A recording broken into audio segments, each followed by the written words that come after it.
Hello, and welcome to the Wednesday Adult Bible Study. Today is Lesson 13 of the book of Judges, chapter 14. And we continue the saga of Samson with our second installment of his story. But before we begin, let us open with some prayer. Most gracious and loving God, watch over us today as we study your word. Give us wisdom and insight into the Word so that we may incorporate it into our lives and have better meaning and understanding in your Word. And in all things, we thank you and we praise your name. Amen. Before we move on to Judges chapter 14 and the continuation of the saga of Samson's life, I want to back up to the last two verses of chapter 13. This is verse 24 and 25 of chapter 13. The woman gave birth to a boy and named him Samson. He grew, and the Lord blessed him. And the Spirit of the Lord began to stir in him while he was in Mahanaim Dan, between Zorah and Eshtaol. I wanted to back up to this because in verse 25, and I read verse 24. There's two reasons. Verse 24 there's two things I want to talk about. The first one is that Samson's name, I said last week, means son. S-U-N, or sunny, as in he had a sunny disposition kind of thing. That's not what this meant in this case here. The word Samson itself means son, or it's related to the sun in some way. But it is more likely that Samson was actually named after the idea of worshiping the sun, of the sun having some sort of spiritualness to it, maybe even a deity portion to the sun, and that's what's incorporated into his name. And so there is a little bit of the mystical aspect to this name, and it's not just means that he's a sunny fellow. Kind of thing. And so I wanted to put that out there. And the other part of this that I wanted to put out is that the Spirit of the Lord that comes upon him, here in this passage, it says that the Spirit of the Lord began to stir in him while he was in Mahanaim Dan. Well, the idea here is that, the way it's described here is different than every other time, every other judge, going all the way back. Every other judge, when the Spirit of God came upon them, it gives them the ability to lead troops and to be a good, effective leader. But it's really God just enhancing their own self. But the way that and different language is used to describe the way the Spirit of God comes onto them. It's actually different word altogether. And the different word that's used here in the Hebrew, it means to stir him, but it has a much deeper meaning in this, that this is not a passive infusion of the Spirit of God into them that kind of increases their ability to lead troops, and it's not that spirit. In the previous editions or the previous manifestations where God's Spirit moves into them, it kind of gives them a spirit of wisdom, the ability to lead people into battle, to be able to figure out how to make this battle work and that kind of thing. That's the Spirit of God that's kind of described in the previous intonations of this. But in this is not that same kind of spirit. The Spirit of God, in fact, the Spirit that's mentioned here is the same one that is mentioned, or that talks about with David, with Saul, when the Spirit of God comes upon Saul, when the Spirit of God comes upon David, when the Spirit of God comes upon... and even when it is the Spirit of God that comes upon Saul in the negative sense, when Saul lost the blessing of God and it was moved, and the Spirit of God left Saul and then landed on David, it left that, I know I mentioned this before in previous classes or lessons or things, but it left a hole in Saul, and God filled that hole with a troubling spirit. now the difference between the way that these, and that is the same, that spirit there that stirs Saul, both on the good side, before the spirit of that particular spirit of God type left Saul and danced onto David, and David picked up that stir in him type of thing. The negative version of that same stirring spirit is the one that goes into Saul, and that's the negative version of that. But it's again the same word used that is used here with Samson. The interesting part of this particular, of the way that this word is used, is it's more like when this particular spirit actually starts working in Samson, that it takes over. It takes over. In a sense, like, well, to put it into a modern kind of a metaphor or a modern analogy, it would be Samson hulks out whenever this spirit comes on him. And in fact, at the end of it, whenever it's gone, it's kind of like he forgets that it all happened. Because he, and we'll see that as we move through the story, that each time that the Spirit of God comes upon him, he almost becomes a superhero. He hulks out. He becomes a superhero and is able to, do all kinds of tremendous warrior things without a whole army. And that's one of the other differences in this, and we'll talk about that as we move forward. So that's kind of, I wanted to bring that out as part of the aspect of Samson that we need to recognize, is that this Spirit of God that moves in him is a different kind of Spirit of God than we're used to. It is a completely different type. And so I wanted you to recognize that as we move forward. One of the other things about this is as we've moved forward, all the way from the very first judge till now, this is the 6th judge in the series, the first 3, when God's Spirit moved on them, when God touched their lives, it touched their whole life. It was a continuous effect. It was non-stop. God was in them and stayed with them, did not move away. In Samson, it's slightly different. In Samson, it comes and it goes, and it comes and it goes, and it's whenever God comes, and that's the difference. And as we've slowly moved through these judges, we've seen that God's Spirit has slowly evolved into the way it's working now with Samson. It's different, and that's kind of what we're going to see as we move forward through the rest of the book of Judges. Samson is the last judge. And this last judge sets up, in many ways, a different attitude that the people have, that the whole situation evolves here and pivots on the story of Samson. And so let's go ahead and move forward into Judges chapter 14. And this is Samson's first marriage, beginning with verse 1. Once, Samson went down to Timnah, and at Timnah he saw a Philistine woman. Then he came up and told his father and mother, "I saw a Philistine woman at Timnah. Now get her for me as my wife." But his father and mother said to him, "Is there not a woman among your kin, or among all our people, that you must go to take a wife from the uncircumcised Philistines?" But Samson said to his father, "Get her for me, because she pleases me." His father and mother did not know that this was from the Lord, for he was seeking a pretext to act against the Philistines. At that time, the Philistines had dominion over Israel. So in our first little bit here, our first section of this, our first 4 verses, Samson goes down to Timnah.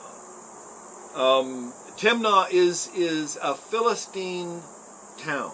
It was taken by the Philistines not too long ago when the Philistines moved into the region. The Philistines are newcomers, but they conquered as they moved in, they conquered the 5 major cities, and also all the towns around them, and Timnah was one of those villages that had been taken over by the Philistines. Timnah also goes back in history a little bit too. There is another story that takes place on the road to Timnah, and that's the Judah story of Judah and Tamar, his daughter-in-law. I encourage you to look at that story. It is a very interesting story toward the end of Genesis that describes Judah's relationship with his daughter-in-law and Judah's failure, and also sets up the story for the descendants of David, as adds to the line of the descendants of David. So I encourage you to as you will, go ahead and look up the story of Judah and Timnah and his daughter-in-law Tamar. Well, Samson, and I want you to also note in here is that it's going down to Timnah and going back up to home. That is not a direction up or down hill, or north or south. Going down and coming back up are more on the line of down as being negative and up as being positive. I'm going down to the level of the Philistines, and I'm coming back up to the level of my home. That's kind of more the meaning of this than it is actually a direction or a altitude. And so so he goes down to Timnah, and while he's there in this village, now remember, Samson is also kind of a rugged, outdoorsy fellow. He's born in a very small village, and he's very rural in his mind and in his attitude and in his thinking. And so he's going to a town, which is city folk. And so he's got to in some way fit in with the city folk, and yet he's got to learn how to do that. But at the same time, well, he has his own issues, and we'll get to those. Well, as he's down in Timnah, he sees a Philistine woman that he falls in love with. And again, part of Samson's problem, which is interesting because, again, this is pointing to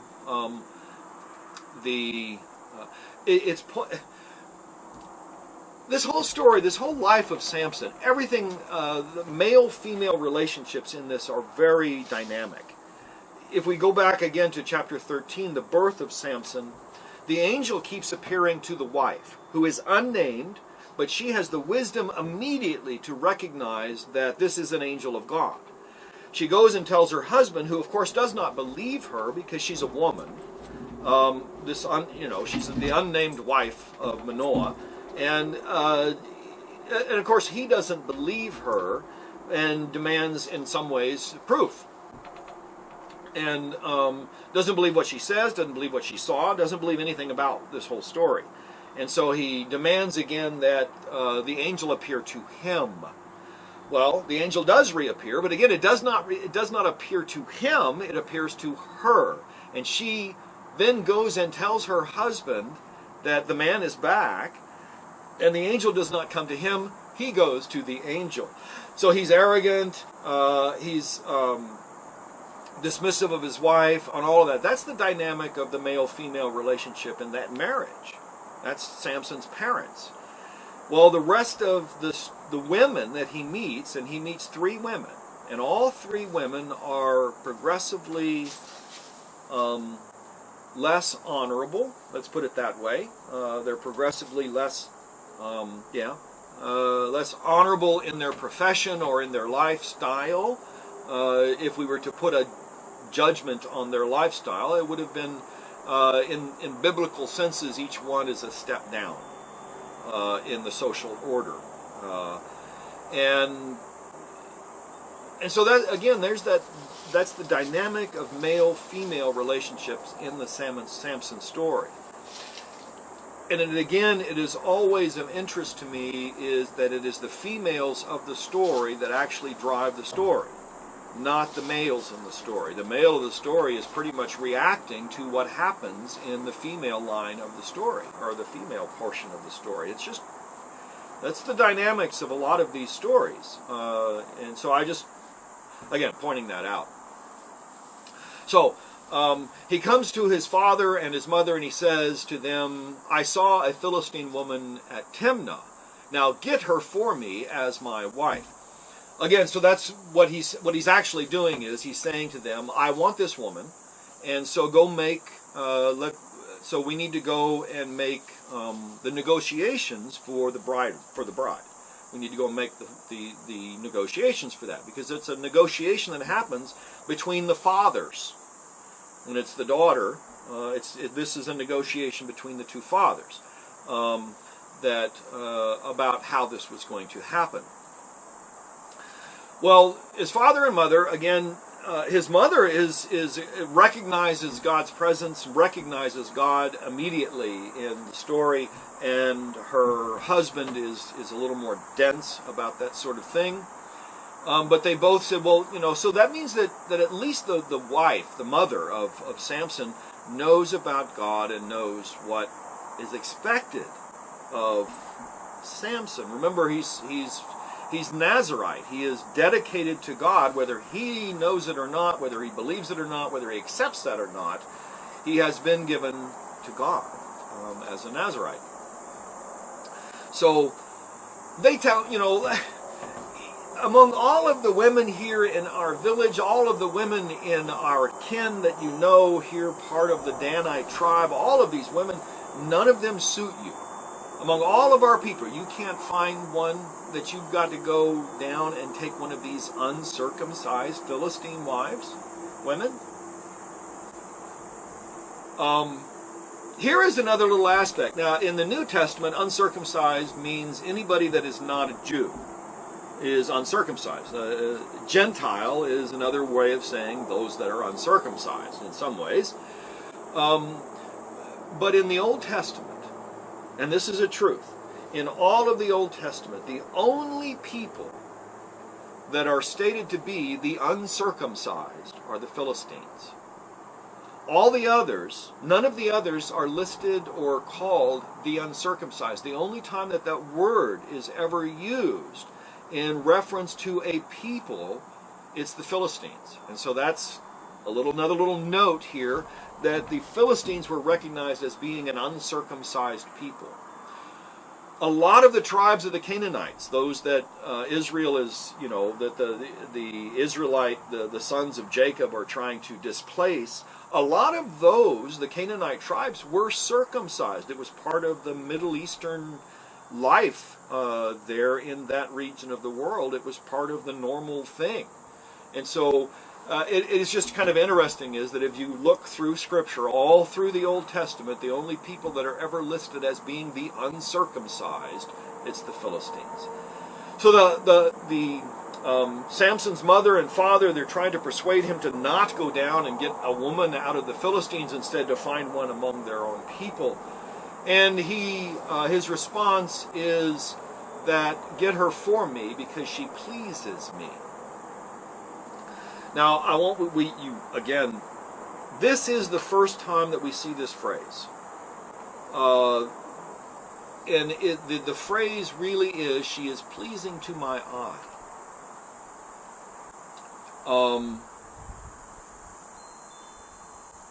And that is interpreted as what we have here is that she pleases me, but in reality it is I see this, my eye calls this to me, and so I'm going to do it. I'm going to do what my eye sees.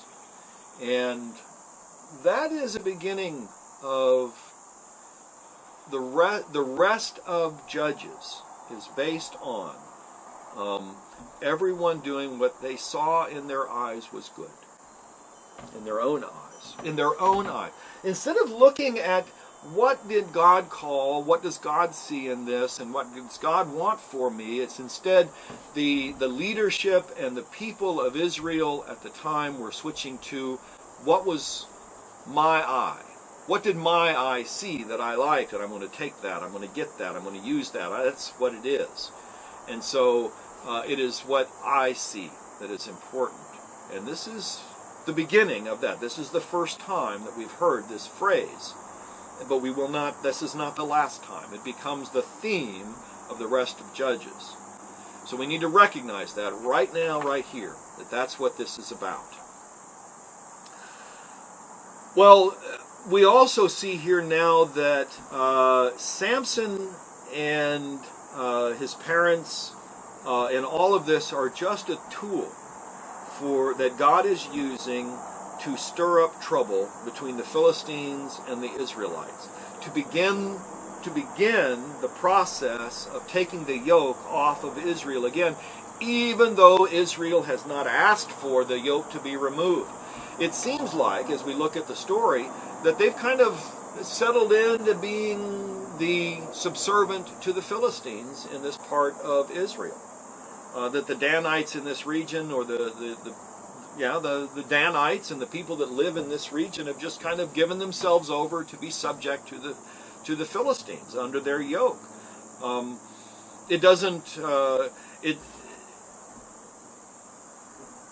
And the people didn't ask to have this removed.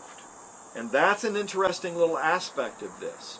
That all the other times where God has stepped in, the people have felt the burden of the crush of the dominion over them, of the domination, and so they cry out to God. But here in this, they've kind of just accepted it as being, this is the way things are, that we're under the dominion of the Philistines, and that's just the way it is, and they don't cry out to God. But God wants them to move back into relationship with God. And so God says, Adonai says here that Adonai is working to make that happen. He's trying to stir up the trouble between the two. And so it is God's action here that is actually moving this, that is truly moving this story forward.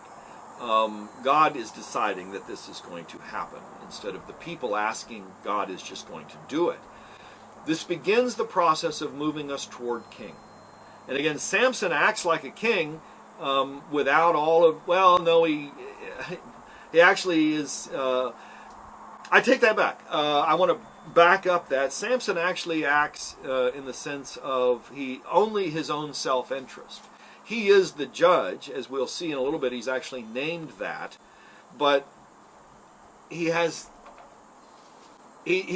not looking out for the interest of the tribe, of the people.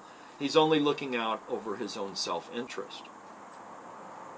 And we'll delve further into that as we move forward, because this part of his personality, this part of how he acts, comes out very clearly in this chapter in a little bit. So, picking up now with verse 5. Then Samson went down with his father and mother to Timnah. When he came to the vineyards of Timnah, suddenly a young lion roared at him. The Spirit of the Lord rushed on him, and he tore the lion apart, bare-handed, as one might tear apart a kid. But he did not tell his father or his mother what he had done. Then he went down and talked with the woman, and she pleased Samson. After a while, he returned to marry her, and he turned aside to see the carcass of the lion, and there was a swarm of bees in the body of the lion, and honey. He scraped it out into his hands and went on, eating as he went. When he came to his father and mother, he gave some to them, and they ate it. But he did not tell them that he had taken the honey from the carcass of a lion. So, Samson, his father, and his mother, they're heading down to Timnah. And they come to the vineyards of Timnah. Now, the translation we just used here, I think this is the NIV translation, the New Internet, or I'm sorry, this is the NRSV, the New Revised Standard Version that I'm reading to you. But if we were to go to the Jewish translation for the Jewish Bible, the Tanakh, or we were to go to a few of the other ones, we get a slightly different translation here, is that he turns aside to go to the vineyards, inside the vineyards, and that's when the lion attacks him. This translation here kind of happens all at once, but the parents are missing from this little bit, even though they're apparently with him. But it also says that he didn't tell the parents what he had done when he kills this lion, and so they weren't with him. And so I'm kind of liking the other translations a little bit, is that he turns aside, he's heading on to Timnah, and he gets to this place in the road where he can turn away and go into the vineyards and then maybe meet up with them at the other end, and he has them continue on, and he comes and meets them back at the other end of this. There's kind of well, it'd be a bypass here in today's world. As you're flying up the highway, up the interstate or up the highway, you have a bypass, and this is where the business district. But here is the bypass, and so he bypasses and goes off into the vineyards. Now, what was if we go back? He's a Nazirite, and so what are the things that he's not supposed to do? Okay. He's not supposed to drink wine, have grapes, or have anything to do with grapevines in the vineyards. He's not supposed to do that.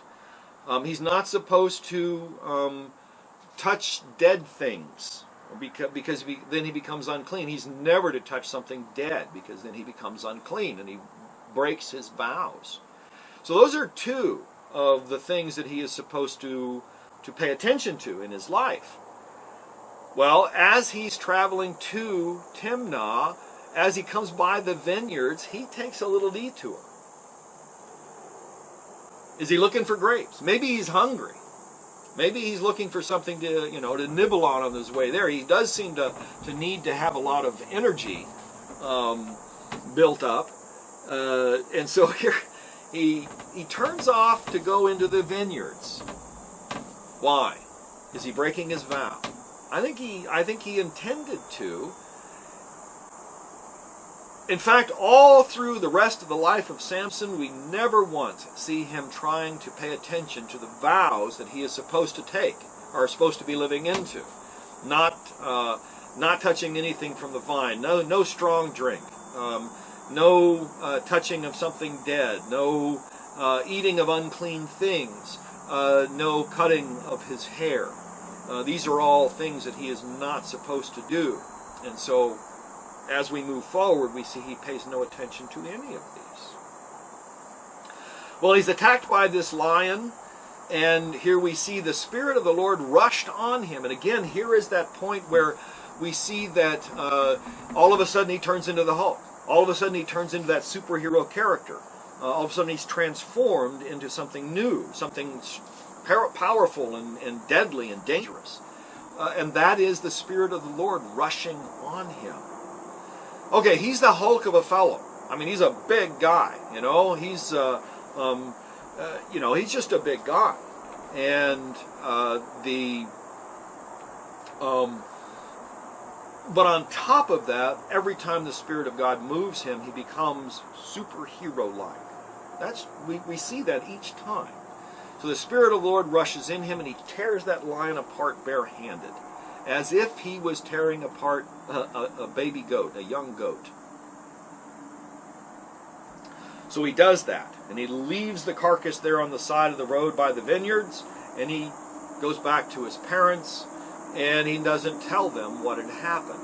It would have made him ceremonially unclean because he killed this lion and he was touching a dead thing, because after he killed it, it was dead and he was still touching it. And so he doesn't tell his parents.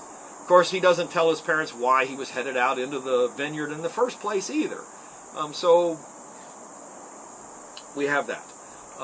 He doesn't let his parents know that he is ceremonially unclean. So they get there, and Samson has an opportunity to now. Remember, up to this point, he's only seen her and was pleased by her sight, and saw what was good, and was what was good in his eye. And here we have it again. He goes out, and he has a conversation with her for the first time, and she pleased Samson she was good in his eye. Pleasing to his eye. She was good to his eye. So that's the second time we've seen that phrase, or that grouping of words used to describe Samson's actions. And it is that he's being governed by what he sees. Well, after a little while, a few months go by, he's had that first initial conversation, and he likes what he sees, and of course he returns back to his home for a little while maybe negotiations are going on. So after a while he returns to marry her. So the negotiations are complete, and things seem to have worked out so that they can get married. And so he goes down to, so he's returning down to Timnah. And as he's headed down there, he again comes to that same split in the road, and he heads off toward the vineyard. And it says here, he wanted to see the carcass of the lion. That's the excuse he's giving here to us. It could be, again, that he was actually going to go pick some grapes. But he gets there, and he finds the carcass of the lion.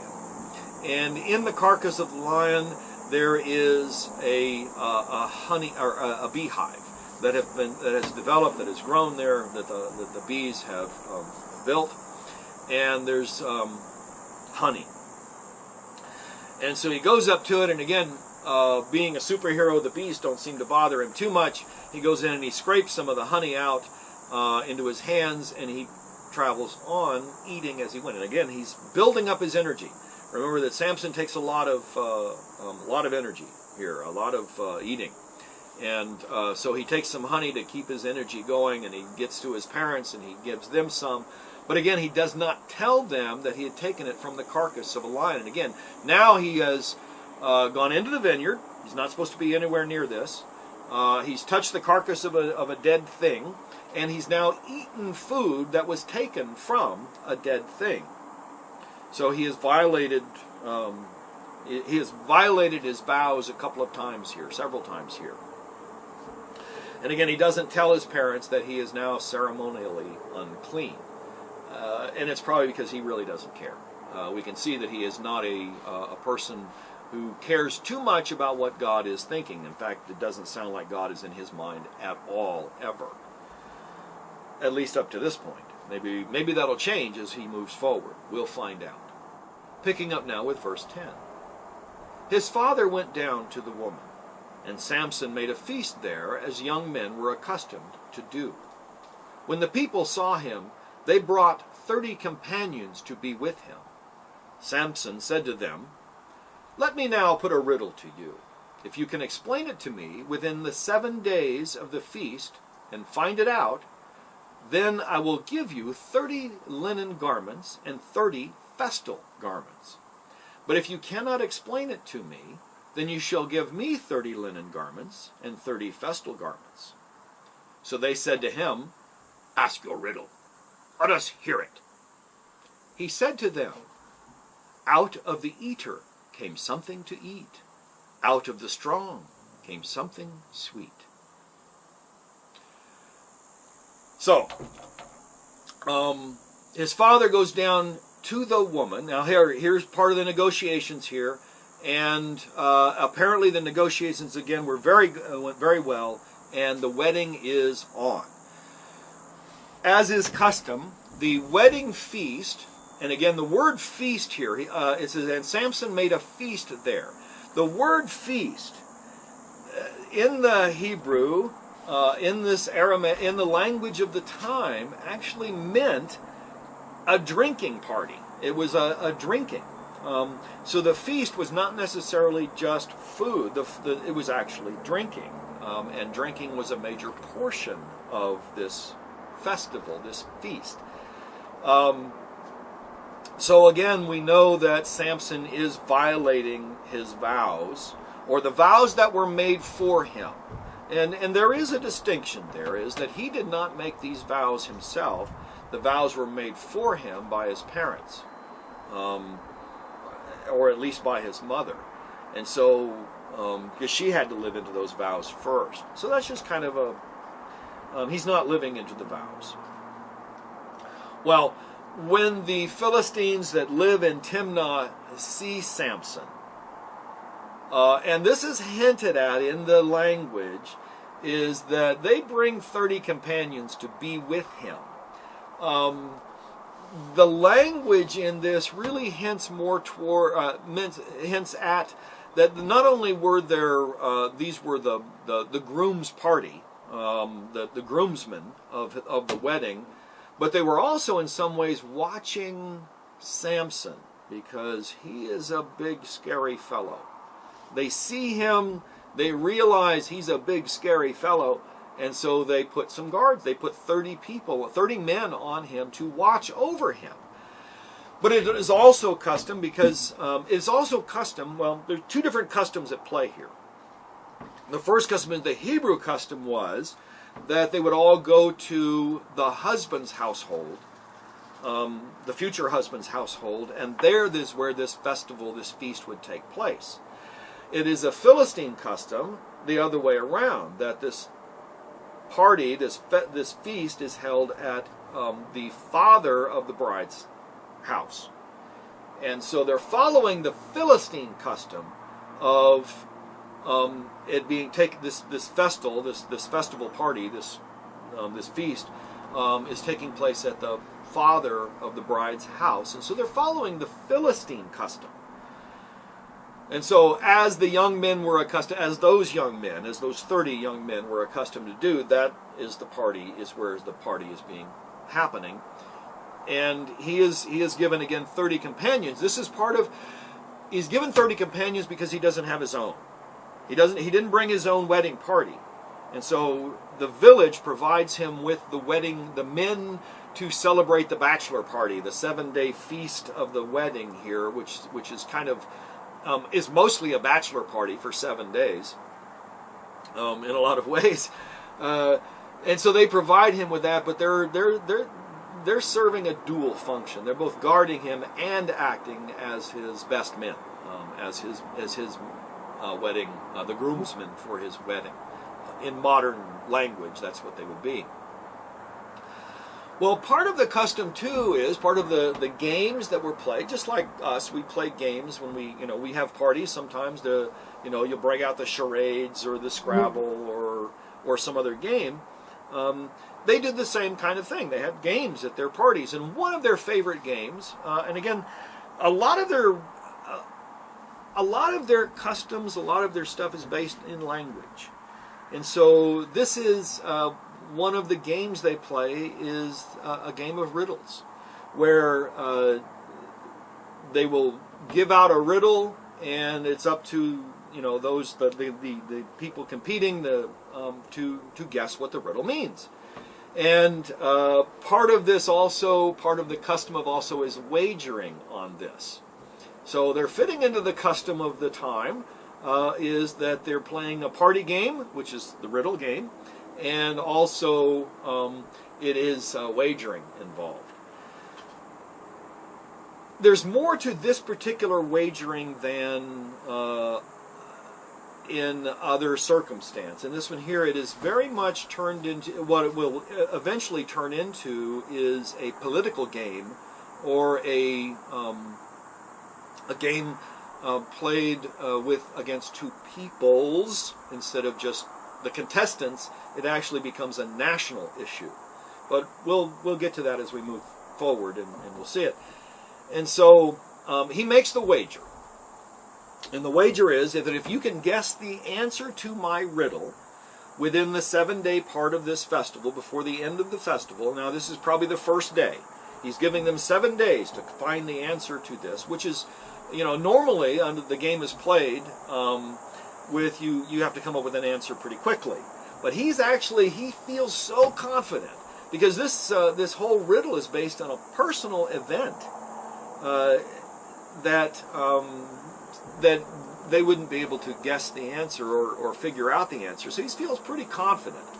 So what he tells them is that if I win, then if you can't guess the answer, if you can't find the answer to my riddle, then I will give you 30 garments.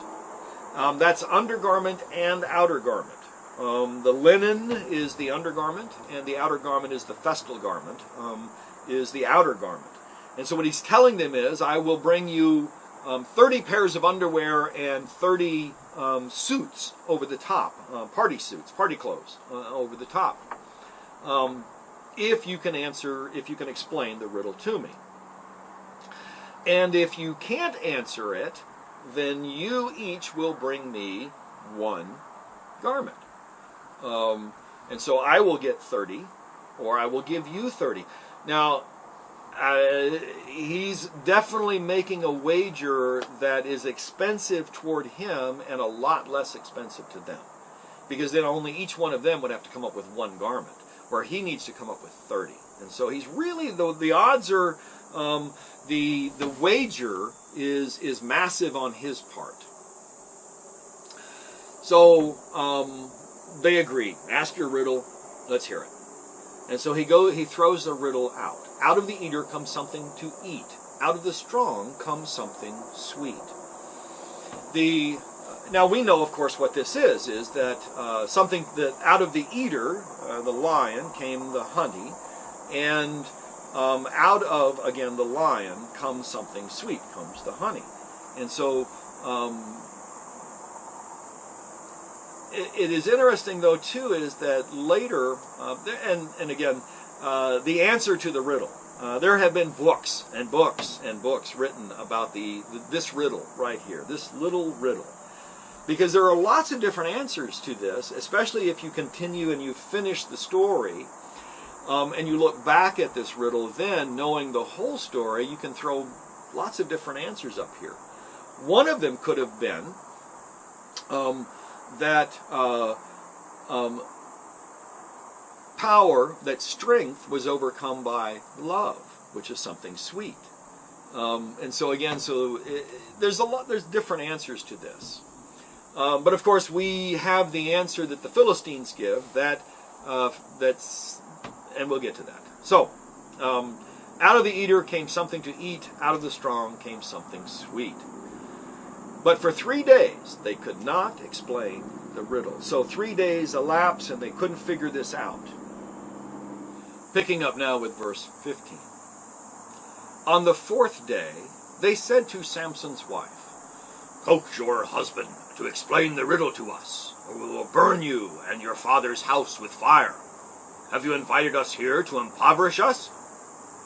So Samson's wife wept before him, saying, "You hate me. You do not really love me. You have asked a riddle of my people, but you have not explained it to me." He said to her, "Look, I have not told my father or my mother. Why should I tell you?" She wept before him the 7 days that the feast lasted, and because she nagged him, on the 7th day he told her.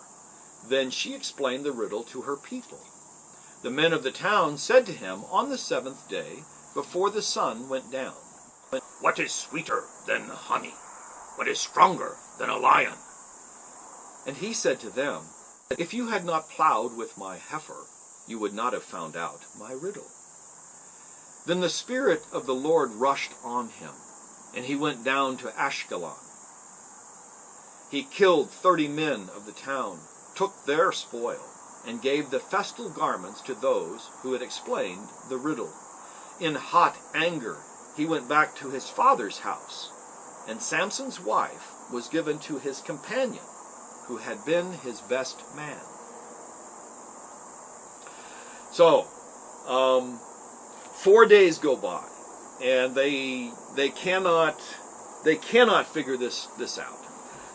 And so on this 4th day, they go to Samson's wife and lean on her to have him explain the riddle to them, or else they're going to burn her and her father's house out. They're going to burn them out. And their reason is, and again, the wager here is really small on their part.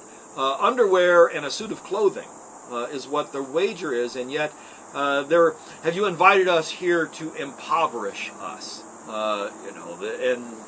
And so they would rather impoverish him and his wife by making Samson 30 garments. But this is kind of a national pride thing here too. This is a pride thing. You notice the word "us" in this, that you've invited us here to impoverish us. So Samson's wife, fearing, maybe there was some love here. Maybe there was some sort of connection here. We don't know. The story doesn't really tell us. But his wife goes to his soon-to-be wife. It keeps listing her as his wife. They have gone through the 7 days. The last act would be that evening, on the end of the 7th day, that evening, the husband and the wife would go into the tent and consummate the marriage. And so they're to that place. They're to that place. But they haven't gone beyond that yet. They're still at that place. So she comes to him, and you must really hate me. If you really, really love me, you'd tell me the answer to the riddle. You've asked it of my people. And again, we see this is turned into, instead of it being a contest between people at a party, into a political argument here of my people. You've asked this riddle of my people, but you haven't explained it to me. Don't you trust me? Kind of idea here. Well, he says to her, that's not it at all. I mean, I haven't even told my parents this. I haven't told my father or my mother. Why should you be above even my parents? Why should I tell you? Well, she continues, and she weeps, and finally on that last, just weeps and weeps. So from day 4 to day 7, 4, 5, 6, 7, 4 days, she's weeping at him and I didn't say this. This is the Bible that says this. It says, and she nagged him. And on the 7th day, he finally gave in to the nagging, and he told her the answer. That it has to do with killing of the lion, the carcass, the honey, that it all has to do with that. And so she goes back to her people and explains the riddle. And so on the 7th day, before the sun went down, and again, at sundown, the couple would then go into the tent and consummate the marriage. So we're at that spot, and they come to him at sundown before the marriage is consummated, which was the deadline for answering the riddle. They come in with the answer. What is sweeter than honey? What is stronger than a lion? They answer the riddle in the form of a Jeopardy question. So they turn this riddle game into a Jeopardy game. Humor. And so they answer the question, they answer the riddle with these two questions. What is sweeter than honey? So out of the eater comes something to eat. And so what is sweeter than honey? And out of the strong comes something sweet. What is stronger than a lion? And so both of these are, so here is the riddle. They've answered it in 2 questions, or with 2 questions. His response, and you need to recognize this, his response is non-violent.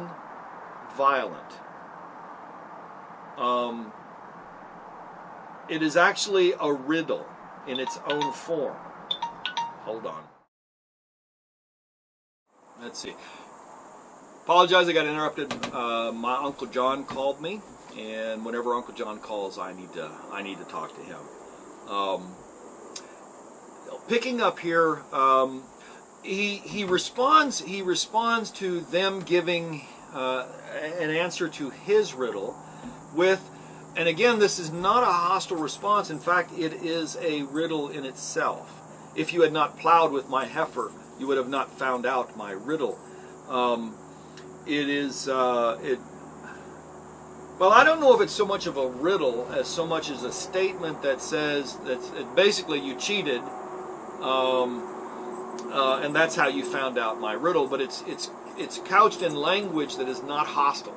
It's not accusatory, but it is a statement of that you cheated me. And again, we have then that the Spirit of the Lord, the Spirit of Adonai, rushed on him, and he goes down to Ashkelon. And again, so his rage over this, his anger over this, that he has been cheated like this, is overpowering. And he hulks out. the spirit of Adonai rushes on him, and he goes down to Ashkelon, where he kills 30 men of the town, and he takes their spoil. That means he took everything that they owned, all the way down to the skin. He took their undergarments, he took their outer garments, and he took anything that were in their pockets. And so he basically he takes everything from them, and he gives them he brings it all back to the feast. He brings it all back, and he distributes it out, and he pays for he pays for the wager. He pays his wager, pays the bet, and he's still, he's pretty angry. In fact, in hot anger, he leaves and he goes back to his father's house, and we find out that the wife that was given, the wife that he had spent the 7 days for the festival, but had left before consummating the marriage, that woman is given to somebody else. It's given to the guy who had been again from that village, but he had acted as the best man for Samson in this. Maybe he was even the chief bodyguard that was watching him, because they really felt he was dangerous. But Samson's wife is married off to a different person. Well, that ends our lesson for today. I've kind of left you at a cliffhanger, but I want you to recognize that next week this story continues. This facet, this part of the story is not complete. And so next week we will pick up with chapter 15, and we will continue this story with what happens next. Go in peace to love and serve the Lord, and thank you for coming. God's blessing be upon you.